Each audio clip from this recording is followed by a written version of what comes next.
अभी अभी WWDC 2026 खत्म हुआ है और उसमें बहुत सारी अनाउंसमेंट हुई है, जैसे कि अगर आपके बच्चों के आप फोन देते हो तो पेरेंटियल कंट्रोल आप कैसे कर सकते हो, सेफ्टी और प्राइवेसी का ध्यान कैसे रख सकते हो बच्चों के फोन में। सबसे बड़ी चीज जो कि एप्पल 2024 से बात कर रहा था एप्पल इंटेलिजेंट की, बट वो अब तक नहीं आई है, बट वो फाइनली 2026 में आने वाली है, क्योंकि इसमें उन्होंने सिर्फ बातें नहीं करी है, डेमो भी दिखाए है अपने फोन में। साथ ही साथ मैक में, आईपैड में, एप्पल वॉचेस में, एयरपोर्ट्स में, सारे एप्पल के डिवाइसेस में एआई इंटीग्रेटेड होने वाला है। बट एआई में कैसा एआई आने वाला है उसके बारे में डिस्कस करने वाले हैं, तो इस वीडियो को पूरा एंड तक देखना। इफ यू रिमेंबर कि 2024 में एआई से लेकर क्या बातें हुई थी कि जो सीरी है वो बहुत ही इंटेलिजेंट होने वाला है, उसमें बहुत सारी चीजें ऐसी होने वाली है जो आप सोच भी नहीं सकते, जैसे कि पर्सनल असिस्टेंट बन जाएगा सीरी। बट उस वक्त वो सब कुछ हुआ नहीं। बट इस बार एप्पल में कुछ हमें डेमोज देखने को मिले हैं, तो देखते हैं कि वो डेमोज में उन्होंने क्या दिखाया है। अगर पहले फंक्शन की बात करें तो आईफोन में एक फंक्शन आने वाला है कि जो सीरी से आप डायरेक्टली पूछ सकते हो, जैसे गूगल में है सर्कल टू सर्च करके ऑप्शन।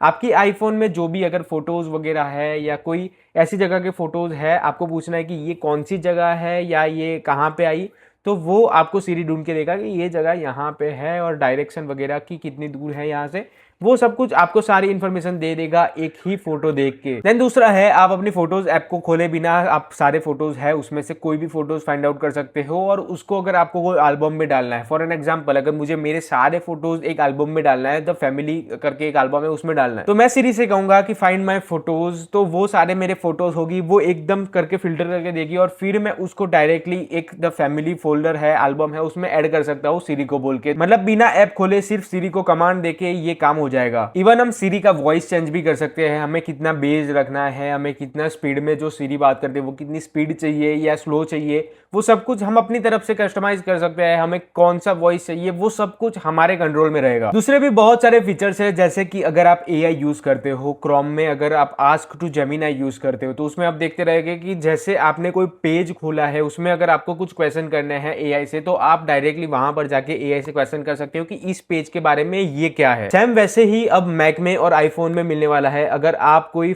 डॉक्यूमेंट देख रहे हो या कहीं पे आपको कुछ समझ नहीं आ रहा है, आप फंस चुके हो, तो आप डायरेक्टली सीरी से पूछ सकते हो कि अब मैं यहाँ पे क्या करूँ, अगर मुझे ये करना है तो अब मैं इसको कैसे कर सकता हूँ, और ये सब कुछ आपके डिवाइस पे ही वर्क करेगा। और भी बहुत सारी चीजें हैं जो मुझे लगता है कि जब ये एआई आएगा डायरेक्टली फोन में, तब हम इसको यूज करना, जैसे कि ब्राउजर हो गया, उसको यूज करना कम कर देंगे। लाइक डायरेक्टली अगर मुझे कुछ सर्च करना है, अगर मुझे कोई मैच, क्रिकेट मैच का स्कोर देखना है कि अभी कितना स्कोर हुआ या ये मैच कौन सी डेट को है, वो सारा चीजें मुझे सीरी ही बता देगी, तो मुझे ब्राउज करने की जरूरत ही नहीं पड़ेगी। तो उससे मुझे लगता है कि हमें ब्राउजर ओपन करने की जरूरत नहीं रहेगी और हमारा टाइम भी काफी सेव हो जाएगा। आज की डेट में हम ChatGPT या जेमिनाई या और कोई एआई मॉडल को कैसे यूज करते हैं, अगर मान लो हमारे पास एक ब्लड रिपोर्ट है, उसको मुझे डिस्क्राइब करना है कि इसमें से क्या चीजें हैं जो अच्छी रिपोर्ट में आई हैं और कुछ चीजें हैं जो खराब रिपोर्ट में आई है, तो मुझे फाइंड आउट करना है कि कौन सी चीजें अच्छी है और क्या मुझे ध्यान रखना चाहिए। तो क्या करता हूँ मैं, जो वो रिपोर्ट है उसकी पीडीएफ मैं भेज देता हूँ ChatGPT में।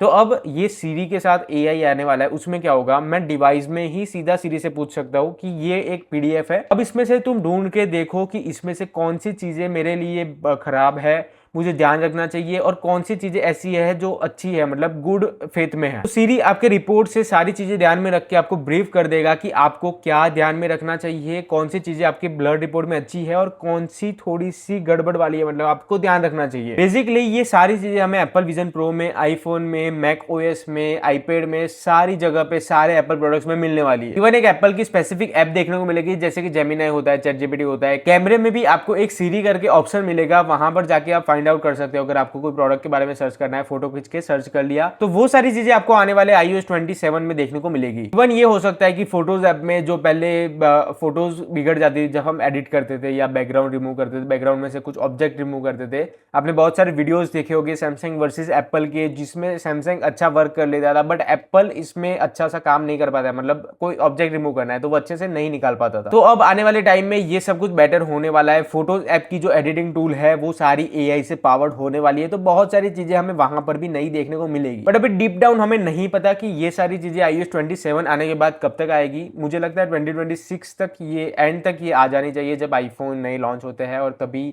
iOS 27 भी साथ में लॉन्च होता है और फिर लोगों के फोन में रोल आउट होना चालू होता है। तो ये सारी चीजें भी वहीं पे मतलब जब iOS 27 सबके फोन में आ जाए तब आनी चाहिए। तो ये थी सारी चीजें जो WWDC 2026 में जिसका जिक्र हुआ था। तो मैंने आपको सारी चीजें ऊपर ऊपर से बता दी। वीडियो एंड होने से पहले अगर आपने इस चैनल को सब्सक्राइब नहीं किया तो जल्दी से जाके कर दो, क्योंकि मैं ऐसे ही टेक से रिलेटेड कंटेंट बनाता रहता हूँ। मुझे और भी डीप डाउन होना है टेक में, बट अभी क्या है, व्यूज के लिए ये सब कुछ मुझे कवर करना पड़ता है मेरी चैनल पे।